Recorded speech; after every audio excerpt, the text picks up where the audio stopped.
It's showtime, folks. Enjoy the show. Good morning, Stephen. Good morning, Peter. Does your mother call you Stephen? Yes. Yes, she does. My mother calls me Peter, too. Yeah, well, she wanted a Stephanie, so that's why I'm a Stephen with a PH. She wanted a Stephanie. Yeah. Oh.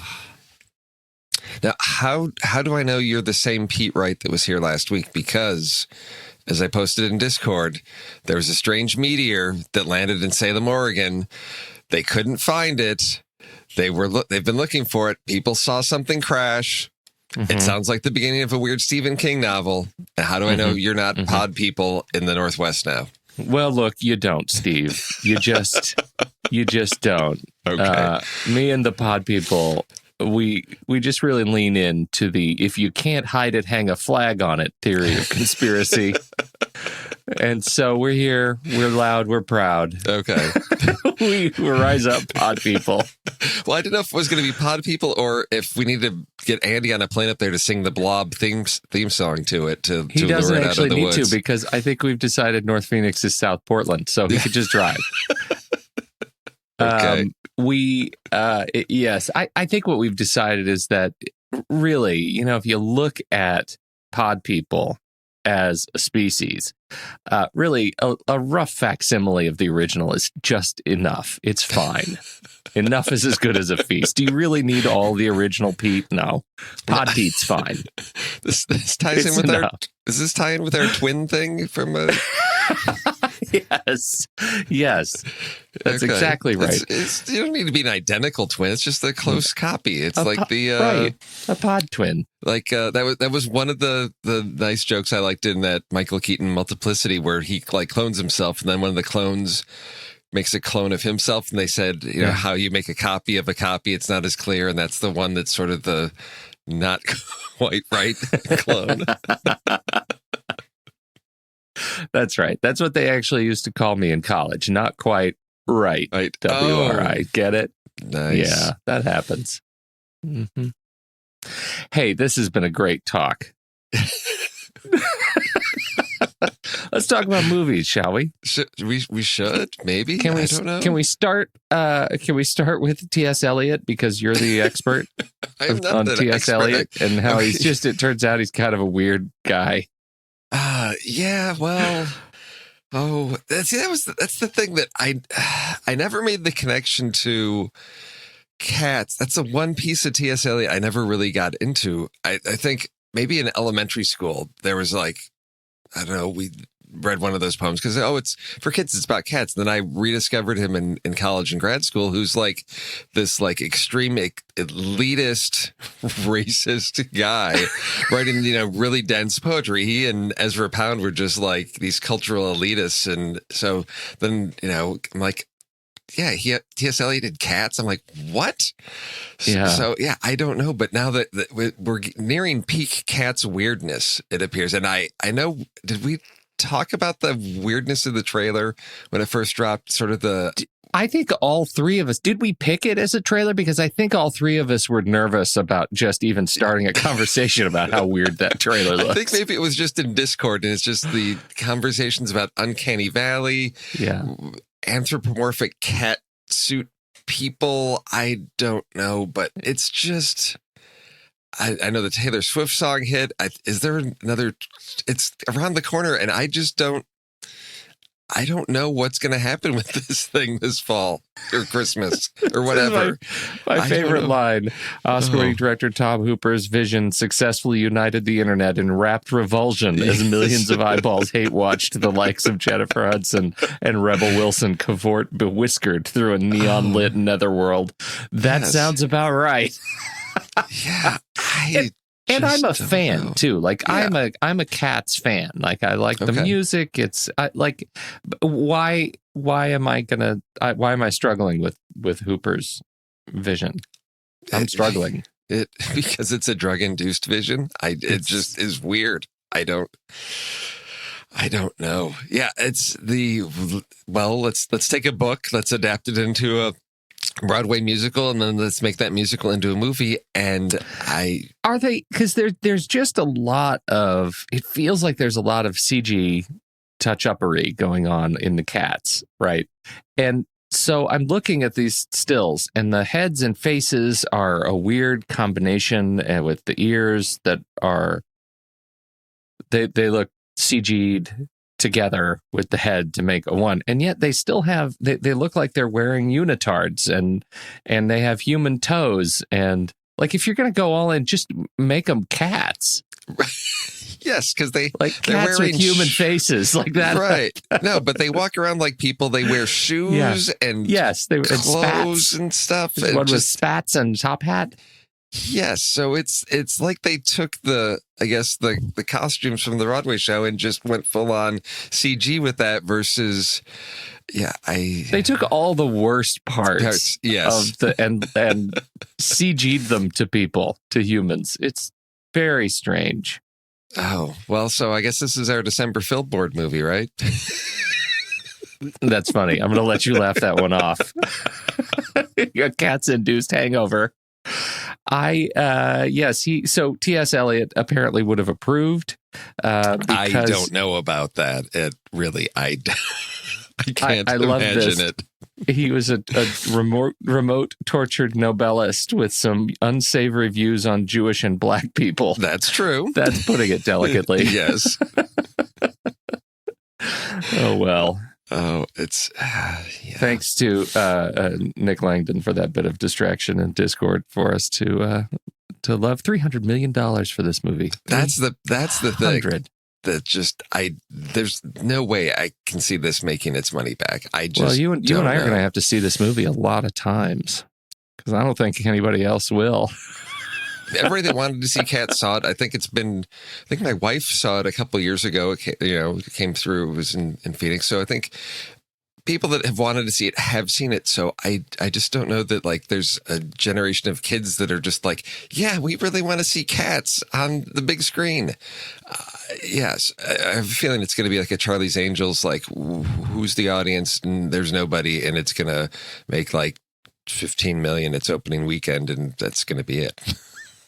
I have seen and quite like the King's Speech, obviously, and Les Mis. I am a fan of Les Mis. I know that there are a lot of people who find that one as controversial, but I enjoyed that movie quite a bit. And The Danish Girl, I'm a big fan of The Danish Girl. So I'm in Tom Hooper's camp, and I am, and so I'm nervous for him on this one. I hope this ends up being $300 million well spent. It's weird, but he hasn't done a musical, right? Is that what do you mean?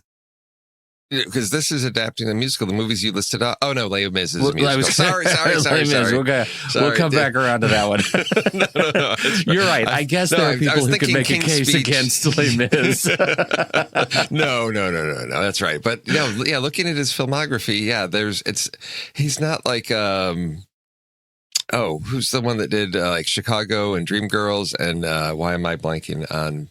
That was who did Chicago, Steve? We like Chicago. We haven't done a show on that. Rob Marshall. Rob Marshall. Yeah. Yes. So who's done? Yeah, because he did Mary Poppins Returns. Yeah, Into the Woods. He's a legit musical, like song and dance guy. Into the Woods and Nine and Chicago. Yes, definitely. Exactly. So that's where I would expect somebody like him to take on a project like this. But oh well. That's what they say. Tom Hooper is the new Rob Marshall. Oh, no, nobody says that. I'm putting that on a shirt, and I'm saying I'm going to put it in quotes and put Steve said this underneath it. Watch what you say, Steve. Shirts are the new thing. They're my new thing. That's what I'm learning. We got the Satmat shirt shop going. That's right. So. You want to get your OK Cinema shirt? You better get it because who was it that just trademarked OK Boomer? Somebody just trademarked OK serious? Boomer. I'm serious. Yeah. Oh gosh. And so we got to get it before we're sued. Oh. Fox News has filed trademark. What? For OK Boomer, and apparently they're not the first ones to do it.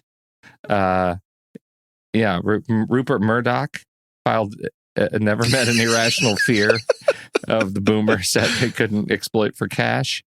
So Fox News did it, but somebody else did it. They're making a TV show.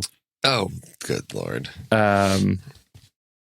Kevin Yen of Little Neck, New York filed an OK Boomer merchandise trademark. That's the one that's going to get us. Yeah. William Grunfeld of Los Angeles filed a trademark for OK Boomer with an exclamation point. So OK Cinema, we should just trademark that and join the fray. Intern, get the attorney on the phone. We have an attorney? We're going to get on that. We have a whole team. New York attorneys.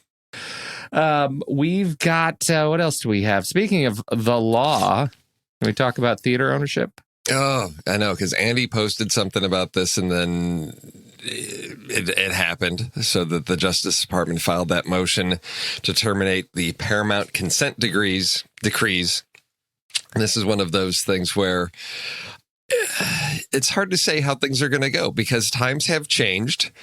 Things are very different from, they were in the 40s when it came to, distributors and theater chains and all of that. And that's part of the argument that's being made is that now with streaming services and, Netflix and Amazon, that they are saying there's no reason to believe that studios would or could reestablish the industry-wide horizontal conspiracy or cartel that was the basis for the original enforcement. But one of the things that, I can see that point of view, but one of the things that was prohibited by the Paramount decrees was this block booking in which theaters would have to take a package of movies in one license. So it's like, oh, you want to have this? Well, you're going to have to take Cats with that, Look, I love how you brought it back around. Exactly. That was a great callback. So well done. You want keep that that kind of podcasting up. Yeah. You want that last Star Wars movie? Well, we're going to throw this in there as well. Yeah, right. So you want Star Wars? You're going to have to take this Olaf movie. Come on. Yeah. Put it on the screens. Olaf 6. Exactly. So I don't. Well, and it gives them more flexibility not to choose films that they just don't want to choose, right? I mean, if OK Cinema isn't part of a block, then The Irishman just doesn't get played, right?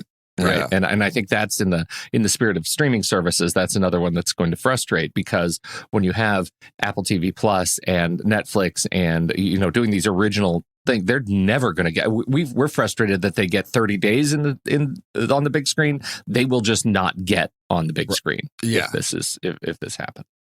Yes. So and at the same time, you can kind of imagine the Disney owned theater chain, right? Because they're going to buy up Cinemark or Regal, and suddenly you have the soup to nuts production through distribution, and every movie is like a ride.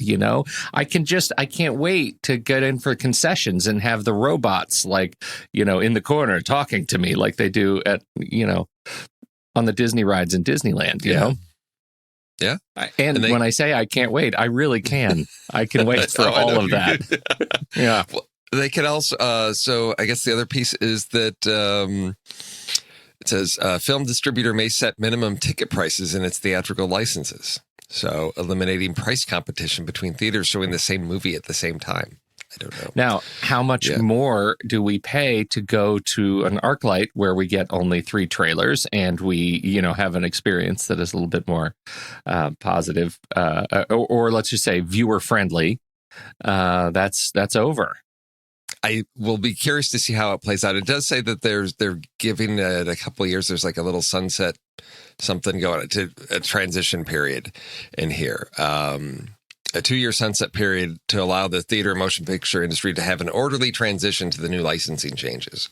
So we will see how this plays out.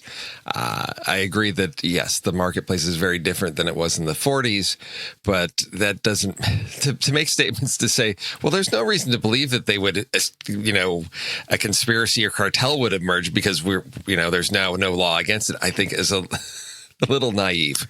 Yeah, a little bit. If anything, the complicated, economic conditions of the movie that have transformed the movie industry over the last 70 years, using their words, have gotten even more complicated and have become inducements for this kind of behavior. And I think it is, it's delightful, fantastical thinking on behalf of the DOJ to be, promoting this that we're all okay. We've Mary Poppins'd our way out of it, and we're going to be okay. It's ridiculous. I am not in favor, Steve. I know. Get the attorneys on this, Pete. Let me talk to you about something else that I don't think I'm in favor of. Oh, how do you feel about Michael Jackson movie from Bohemian Rhapsody producer penned by John Logan? Well, I think maybe if they bring in the digital Michael Jackson, he'd better star a digital Michael Jackson. Why not? Since we're going there, I'm anticipating all biopics right now. Let's get forget trying to make up somebody to look like a close facsimile thereof. Just bring in the digital likeness of Michael Jackson for the Michael Jackson biopic that no one felt we wanted or needed or. Well, it brings up which that question version of Michael Jackson we'll get, and it sounds like this is the thing that I don't know from a strictly a production standpoint. Here is what we're going to be covering. The film will cover his entire life and career, which includes his beginnings with the Jackson 5, a rise to pop superstardom, and later in life, legal struggles with both civil and criminal lawsuits stemming from the allegations of child sex abuse. Jackson died in 2009 at age 50. That's a lot of Jackson to cover in a single movie. Yeah, and the other issue with taking this on with Bohemian Rhapsody, you could say their early starts, they weren't so present in the media. Nobody knew that story. It was like, oh, they were these big, stadium bands and, these great hits, but who were they? How did they get started? There wasn't a lot about that. Maybe there were some articles in Rolling Stone at the time, but there wasn't a lot of media coverage of those things. Whereas the Jacksons were always up front and present in the media. So we always knew what was going on with the Jacksons. So this isn't a story that's unfamiliar to people of like, wow, I really wonder how they got started. Everybody knows that story. So what is the need behind this? Because his life has been picked apart in the media for decades. What this is going to add to that, I don't know. What new story we're going to get? There isn't one. So all this has the potential for is being ripped apart by saying, oh, it's sugarcoating these things, it's glossing over these things, and not telling the true story, because nobody honestly wants to get into that. It's uncomfortable, awkward, and there's nothing positive that I think can come out of this. Absolutely. Maybe great soundtrack, but everybody's already got that soundtrack. Well, and is it easy for people who do know the story to sit back and listen to that soundtrack? Right? Yeah. Is it really easy to sit back and think, gosh, you know what I need is some good Neverland era Michael Jackson in my ears right now? No, and I can tell you in the dance world, because my youngest is a dancer, there was one, a couple of years ago, the studio, they do their, sort of planning out what their shows are going to be for their, in the spring, they do a big show, a company show. And one concept that they thought about doing was a whole Michael Jackson themed thing. And then they're just like, well, no, there's you can't do that. No, It's like, yes, everybody loved those songs, but no, you cannot do that to just have a whole, Michael Jackson sort of centric show. It's just not going to be present. Yeah, and they've had to deal with some interesting choices. One, they did a sort of condensed version of The Sound of Music. And when they announced that, I thought, oh my goodness, how are they dealing with the Nazis? Because these are elementary school kids. We're not having little goose-stepping 8-year-olds, are we? Yeah. Oh no, that whole storyline got cut out. So it was just really the love story. What do you take out of a Michael Jackson story to make it, family friendly and palatable? I mean, even in you take out a lot of you take out all the stuff that's come out since the pop superstardom. But even in the Jackson 5, I think it was not a pleasant family experience. No, it was abusive. Exactly. So even that, where do you go with this? It's just not. To tackle the serious subject matter for adults. You're not going to have the audience that's there, and to make it something fun that kids are going to enjoy, you're just totally glossing over the essentials of the story. So, it's one of those things that if it could very well hinge on who they get to transform themselves into Michael Jackson. Who's going to take on that role? That's why I say you're going to have digital Michael Jackson, because what actor? I mean, an ambitious unknown maybe, but you're branded for life. Then. Yeah. So that's fun. Hey, want to talk about something else fun? Remember that trailer pick that was yours? Let's talk about telling the real story. Yeah. Things that Apple is delaying the release. It's delaying the release of The Banker, because there are now allegations of all kinds of things that it's not accurate, and that there are some issues with some of the characters in there in terms of what did they say? There were some concerns looking at this. Accusations of historical inaccuracy and sexual abuse at the hands of co-producer Bernard Garrett Jr. Yes. So, dear. So I think this is something that happened with Green Book, where we got the family saying, whoa, this is not accurate. And I think Apple's trying to get ahead of that, but they have now delayed the release. It was also so in theaters, and then it was going to be on Apple TV Plus in January. So that's being postponed. So now, again, Apple picked this up for distribution. So the question is, how are they going to handle this hot potato? I don't know. They purchased it, thinking that this is going to be a great educational story about social change and financial literacy. Perhaps the best approach is to say, this is a work of fiction and it's no way intended to accurately represent these people. I don't know. But it becomes a controversial piece when again, how do you present history accurately? Are we going to have disclaimers on this Michael Jackson movie saying, well, hey, this is, a version of the story? Yeah. I don't know, but I was really surprised with Apple. I give them great credit for this, as this information came out, of getting ahead of this and making some tough choices to say, we need to think about this before we're going to release it. Yeah, this is a tricky one. The Green Book story dropped before they could get ahead of the story. I wonder, had they known, long enough in advance. Like in this case, the movie hadn't even premiered yet. They canceled the AFI premiere for The Banker. I'm really on the fence on this stuff. I mean, there are a lot of talented people who come to work on this movie, The Banker, and what happens to that? And can it be picked up again if Apple just decides to drop it? Right? Say Apple says, we're not going to distribute it anymore. Could Netflix step in, Hulu, and just say, we're going to take it. It's fine. We're of a less discerning, critical culture over here. We're going to go ahead and put this out, even though we know.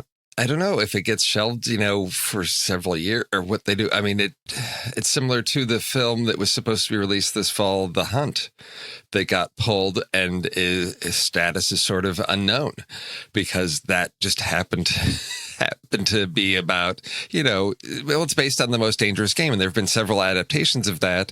But, just in the climate and culture we have today, that's just not a film that they're comfortable releasing. And I wonder if that's what's going to happen with The Banker, of it gets shelved because it's problematic. And there's plenty of films that hit those, sort of Twilight Zone places where it's like, well, we can't release it now. It gets shelved. You used to be able to just dump stuff to video, but that has become such a prominent platform now. It's not like, oh, it's just going to sit on a shelf in Blockbuster and maybe people might pick it up. There's ultimate access to everything nowadays. Mm-hmm. So it's not like, oh, we're going to sort of bury it. There's no way to bury things, in a release anymore. So. Did you ever hear about Chaos Walking? No. It's an unreleased movie. It is a movie starring Tom Holland and Daisy Ridley, and they made it some years. It's about a trilogy, the Chaos Walking, I think, trilogy of books, and apparently it was one of those movies that it was shot before their careers blew up. So they looked younger. They weren't as popular. And it was one of those YA adaptations. It was supposed to fit right in with The Hunger Games and Divergent and, the whole thing. But apparently, the movie was bad and needed reshoots. And it was going to take 3 weeks, and they couldn't get the kids, who are now becoming very famous adults as Spider-Man and Star Wars drop.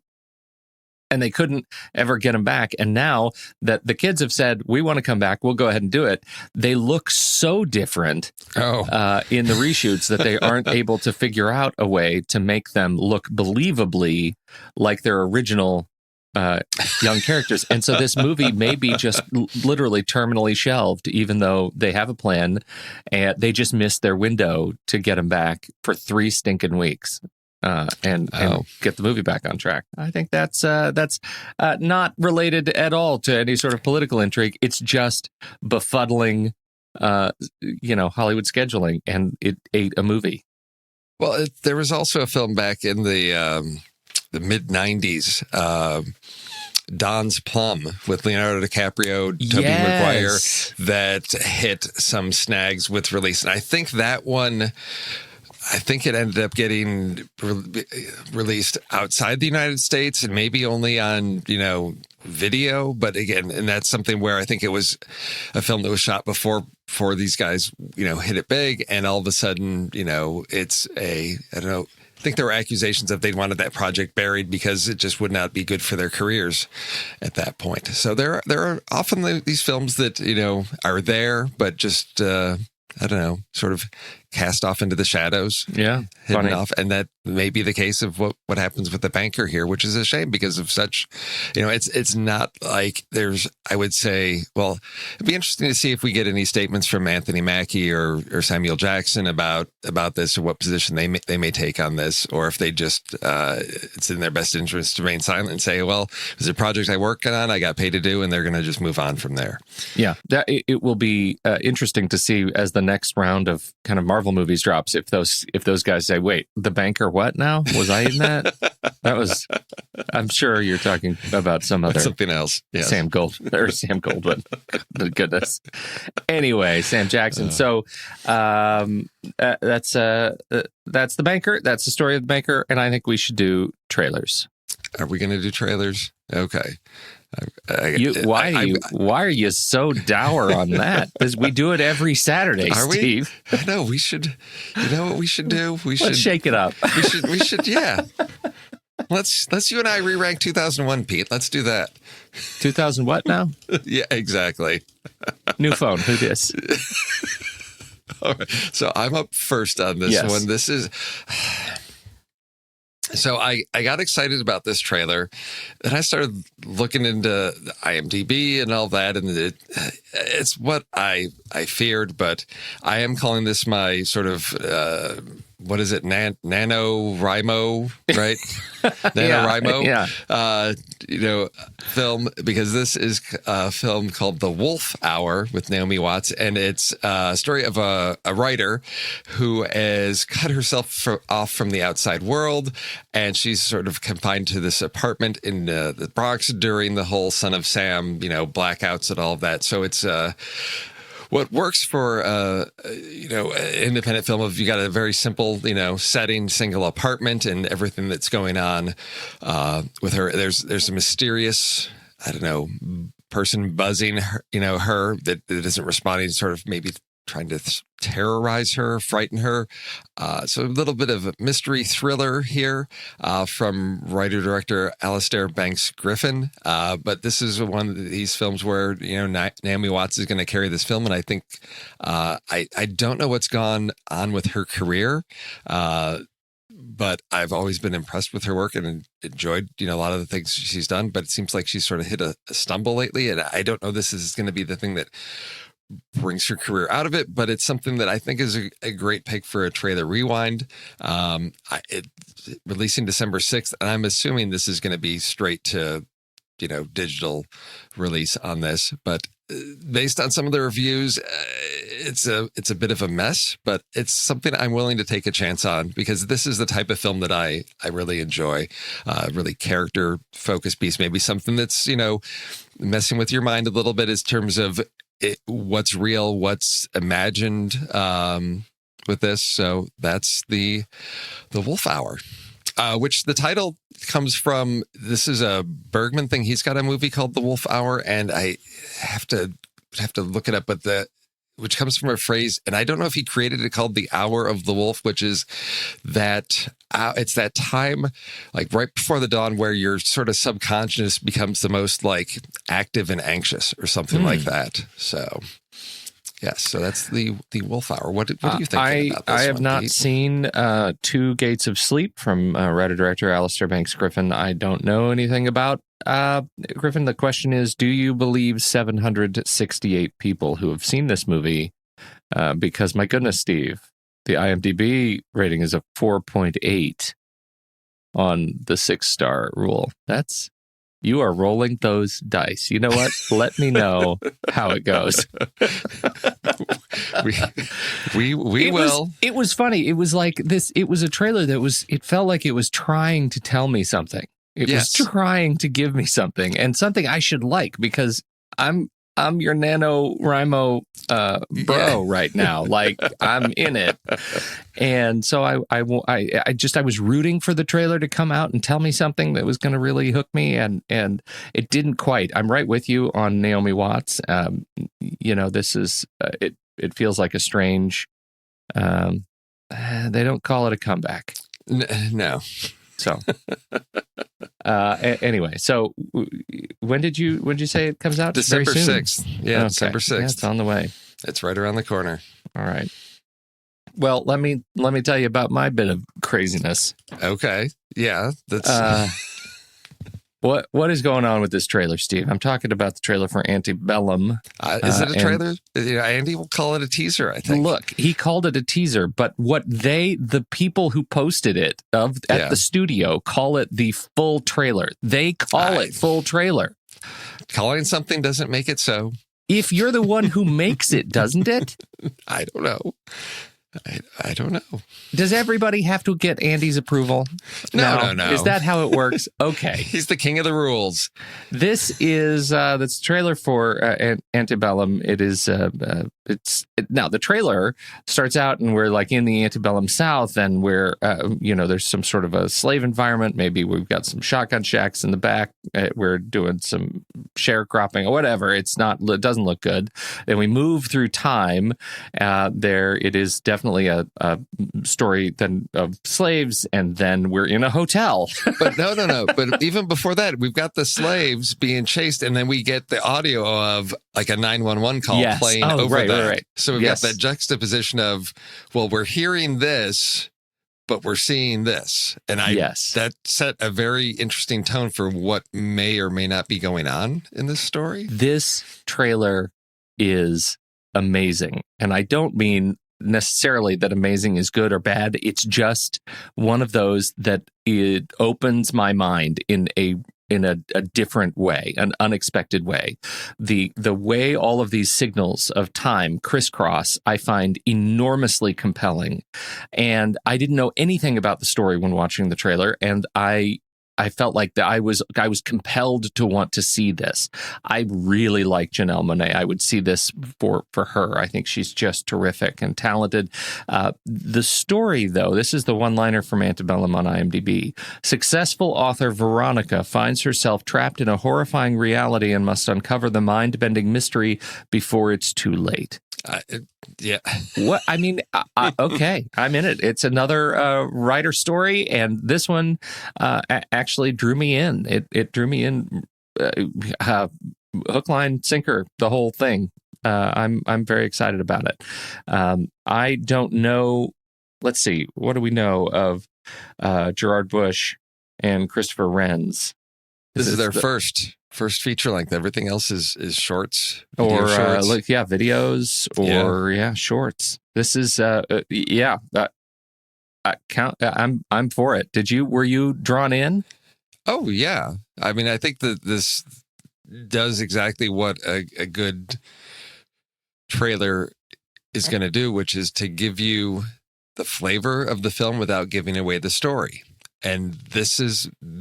It's because of a lack of trailers like this that I stopped watching trailers, because everybody started just unloading. Well, here's the whole movie, so you know what you're getting. This doesn't tell me anything. They're teasing enough on this to give me, what is it, from the producers of Get Out and Us. So it tells me, a little bit about the genre, I think, and just visually looks,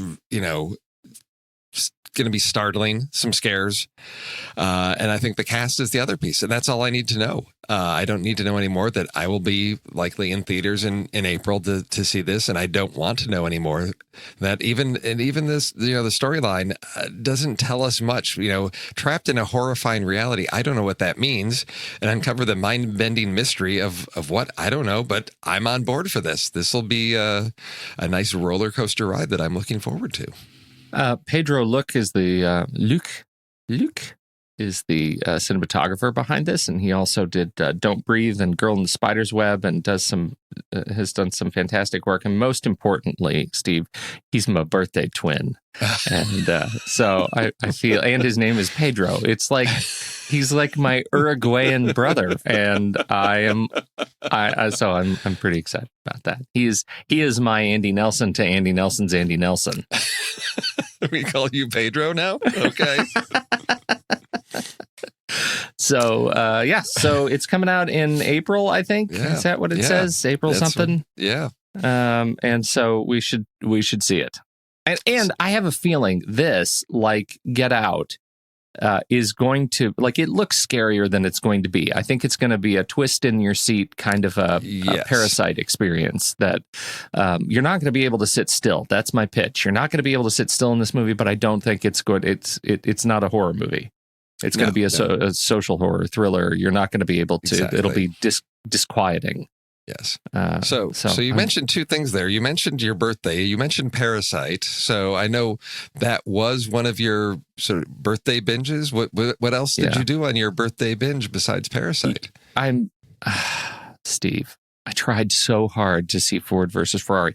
My birthday falling in the middle of the week doesn't do me good for any good for actually seeing multiple movies in a day when they're long movies.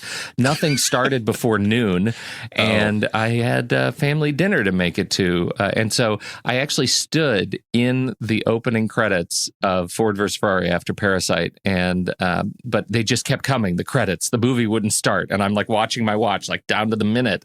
If the movie starts right now, I could actually make it and get home in time, and I couldn't make it. So I drove to another theater, and I was 10 minutes late. The movie had already started, so I did not see Ford vs. Ferrari, but I did see Parasite. Okay. My goodness, exceptional film. I wish we could have gotten our ducks in a row to do a show on that. We've got to bring it at some point to the show, because I was so in love with that movie.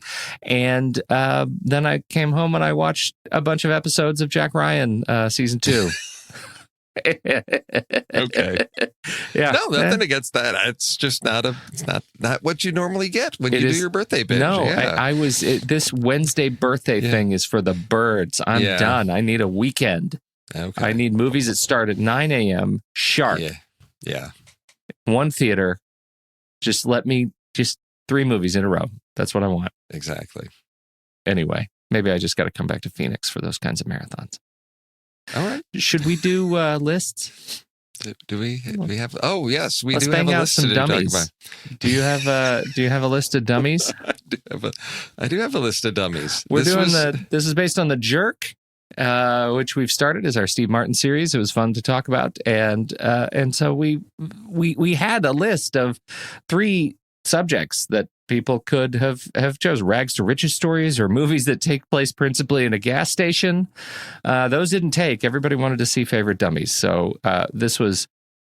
There are so many good dummies. Did we? I think we dropped the ball on the list a little bit, because as I was listening to the early release version of The Jerk, I think Andy mentioned something about, when we do the list, we should make sure that this is on there.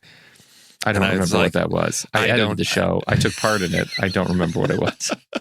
don't remember either, but I thought, oh, well, that should have gotten written down somewhere because we didn't put it on our list and seen that Rags to Riches received no votes at all because everything starts off with one vote as it's added to the list. Yeah. Rags to Riches had basically no votes. And then the overwhelming majority on our favorite dumb characters in movies, which I'm always, we get into comedy and that is a touchy subject for some people because some people like a certain type of comedy and some people like Ray do not like movies like Booksmart. And I do not hold it against him. No. I just know that that's not his style of comedy.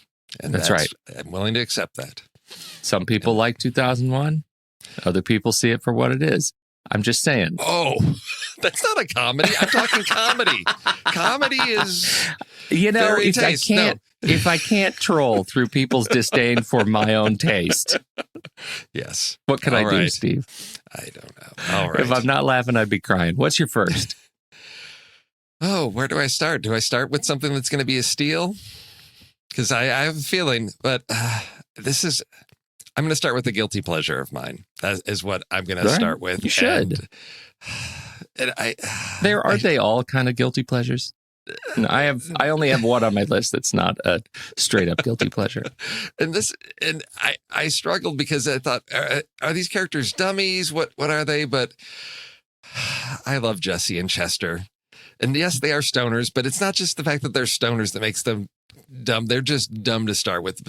If you take the pot out of the equation, they're still dumb, and they just wake up the next morning and can't remember where they parked their car in 2000. Dude, where's my car? I love this movie so much. It makes me laugh all the time. And is it stupid? Yes, it is. But I love these guys. Ashton Kutcher did a great job. Sean William Scott, the two of them.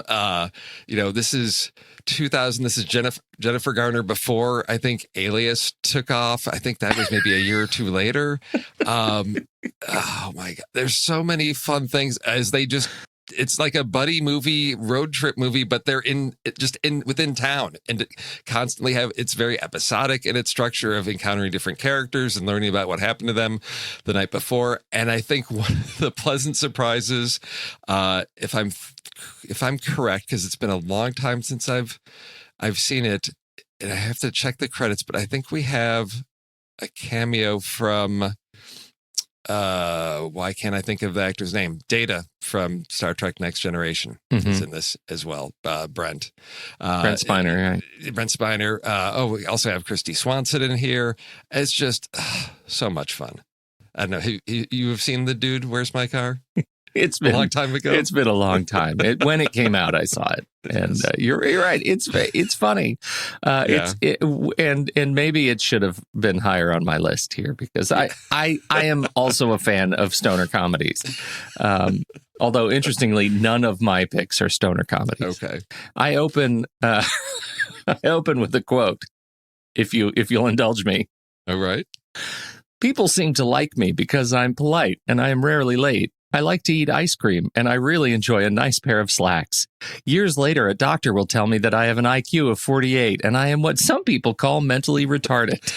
Do you know it from that? It's been a long time since I've seen it, and I only know that now because as I was doing my research, I was looking at clips, and I saw that, and yes, that is a good one. Sorry, Champ. I think I ate your chocolate squirrel. I'm talking about the legendary Brick Tamland from Anchorman in a movie where many characters are dummies. Brick Tamland, Steve Carell's performance of Brick Tamland, I think, is just amazing. For a guy who could go from this, like really leveraging some of his characters from The Daily Show to what he is doing with his career now. I mean, I just watching him on the morning show, the range of this guy is it's a fantastic. I mean, he's become just one of those legendary performers, and I really enjoy his work. This is Brick Tamland for me is very high on my list of favorite dummies in a movie that I have to admit I quite enjoy. It's been a while since I've seen The Anchorman, so I did try watching the second one, could not make it through it, but I do need to revisit this one. Yeah. Okay, I'm gonna get a little bit more serious with my second one. And it's the first one that came to mind. And I thought, well, is he really a dummy? Yes. Again, I'm sort of in the stoner realm, but I think it's a guy who just is trying to figure out his place in life. I mean, he lives in his basement. He's got a room in his basement of his mom's house, and he's sort of a slacker, but he just has trouble getting his life together. And this movie really surprised me. And Andy might say I'm stretching the rules a little bit, but for somebody to have a movie where somebody's can't get their life together, meanders through life, and this just is one day in the life of Jeff, who lives at home, from 2011's Jeff Who Lives at Home, from the Duplass brothers. With I have not seen that movie. Jason Segel, Ed Helms, Susan Sarandon, Judy Greer.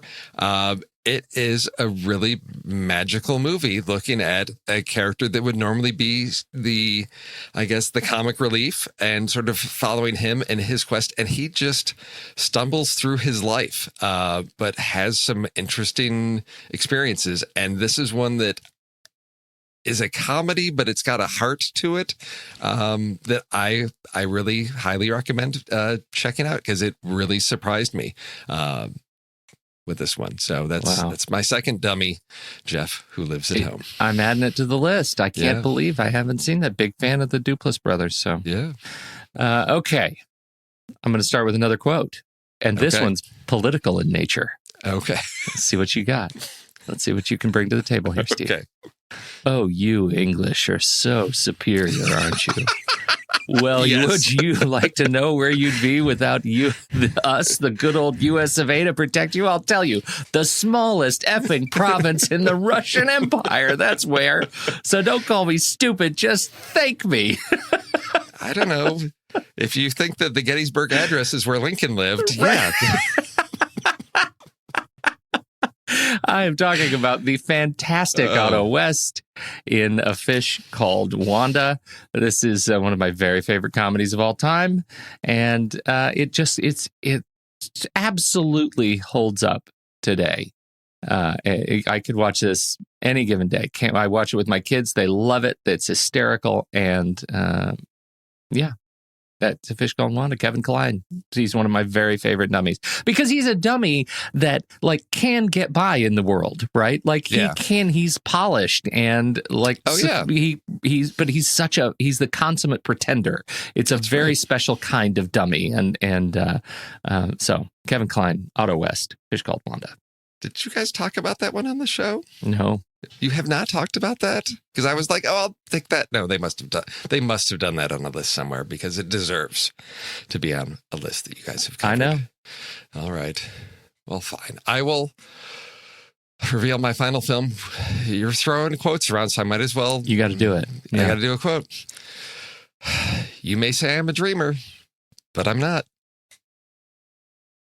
I don't know what that is. The only one? The only one what? Have I seen this movie? Are you? I don't. Are you? Is this it? Have you seen Dinner for Schmucks with Steve Carell and Paul Rudd? Yes. Oh my God. And it's very timely. I can't tell you why. Oh, outstanding. Because I am ashamed that I can't place it. You're making little mouse dioramas? I don't know. Yeah. Yes. So when he said dummies, I mean, this was there because it's not, I mean, it's full of them. Yeah. Of just ridiculous. Now, I think I may have used this on a list, or I may have mentioned it on Discord, because I think Nick Langdon asked if I'd seen the original French film, and I have not gotten around to seeing that yet, but I did check and saw that it is available through Hoopla, so I may have to check it out this weekend. But just an amazing cast: Steve Carell, Paul Rudd, Zach Galifianakis, Ron Livingston, Larry Wilmore, just Nick Kroll, and the whole concept of just a group that says, hey, we're going to have dinner. You need to bring your favorite idiot to this. And just the range of wackiness that ensues is just brilliant. I don't know why it is only a 5.9 on IMDb, because I think it deserves to be higher. Much, much higher. It is ridiculous. Just the entire mind control versus brain control battle is just genius. So one that I don't even say guilty pleasure, because I full on just love this film so much. Yeah, go check it out if you haven't seen it. Again, it may not be your style of comedy. All right, Dinner for Schmucks. Yep. All right, where are we going, Pete? What's your top dummy? Bring him to the dinner. Who you got? This was hard. This was really hard because my favorite dummy has amassed 251 acting credits. And he plays a dummy in almost all of them. That may be too generous. But I have to tell you, Steve, when I see 5 weirdos dressed in togas stabbing a guy in the middle of a park in full view of 100 people, I shoot the bastards. That's my policy. That's right. I'm talking about the inimitable Leslie Nielsen as Frank Drebin. I could have chosen any number of films where he is, again, that pretender dummy, the guy who can get by in the world, and somehow he's failed up consistently to police detective, but everything he says is just ridiculous in a world of people who look at him askance around every corner. But The Naked Gun from the Files of Police Squad is one of those just transcendent comedies for me, and I can't get enough of it. So Frank Drebin. That's another that. Yes, I agree. Actually, right around, I want to say it must have been around Halloween, because I saw that all 3 of them are available on Hulu, and I was like, hey, with my daughter, I'm like, you don't want to do a scary movie? Or no, I think we had just watched Evil Dead 2, and I said, I think we need to lighten the mood around the house. How about this? And it starts, and she's like, is that O.J. Simpson? How is this a comedy? How does this exist? And I thought, yeah, okay. It is very much of its time in the 90s. And she just looked at me and sort of rolled her eyes and was like, no, this is... Yes, it's dumb. It's stupid. It's ridiculous. Dumb. I loved these movies because they're, yes, I just, yes. So good. Thank you. Because that was one of my backups along with, Derek Zoolander. Those were my 2 sort of backups. Oh, yeah. No, you fools. If they can't even get into the building, how can you expect them to learn to read? Yes. Oh, so many good dummies. Yeah. Oh, so many good dummies. This is a great list, and I need to get back into watching some dummies. But the real question is, Steve, what do we do now? I don't know. The next movie on our list I have not seen. Really? Oh, that's not helpful. The next movie on our list is Pennies from Heaven. It is. Do you know the conceit of Pennies from Heaven?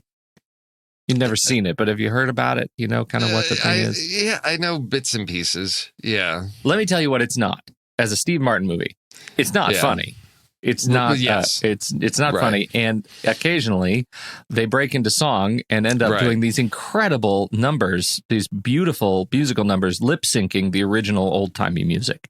Mm-hmm. And it's a conceit that some of us had trouble with. Some of us had less trouble with it, but it is, so it's black and white. It is, it's a period drama musical with lip syncing musical numbers. And so, where do we go from there? What can you build a list out of that? So it's a love story. Is there a mystery in this?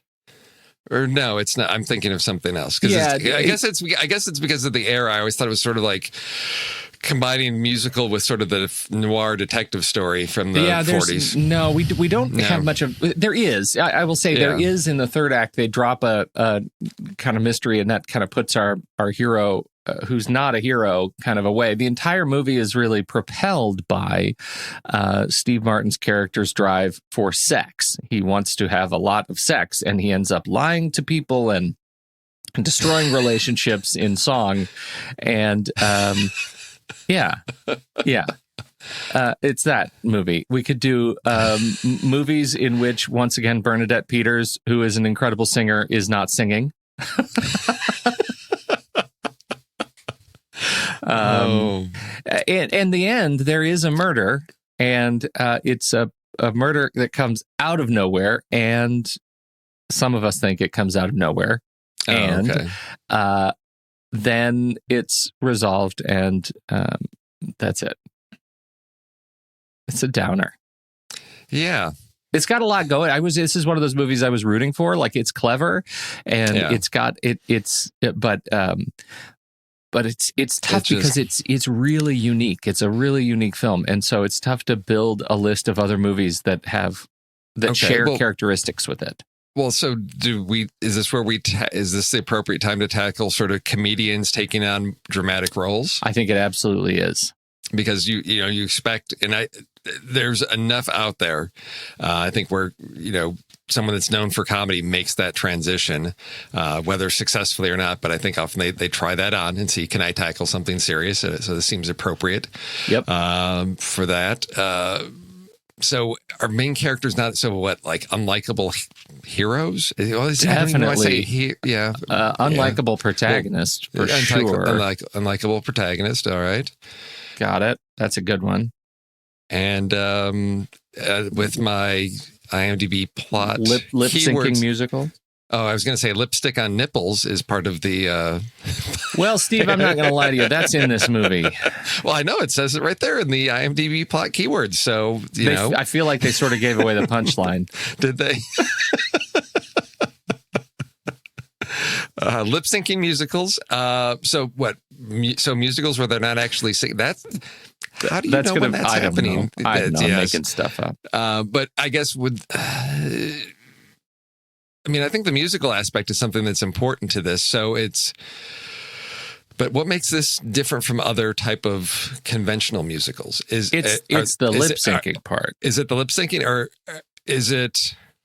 So it is a musical. It's not like it's a musical that he's imagining in his head. It's definitely got that sort of Walter Mitty-esque kind of notion to it, where when the singing happens, he acknowledges from time to time that he's pretending, that it's a pretend thing in his head.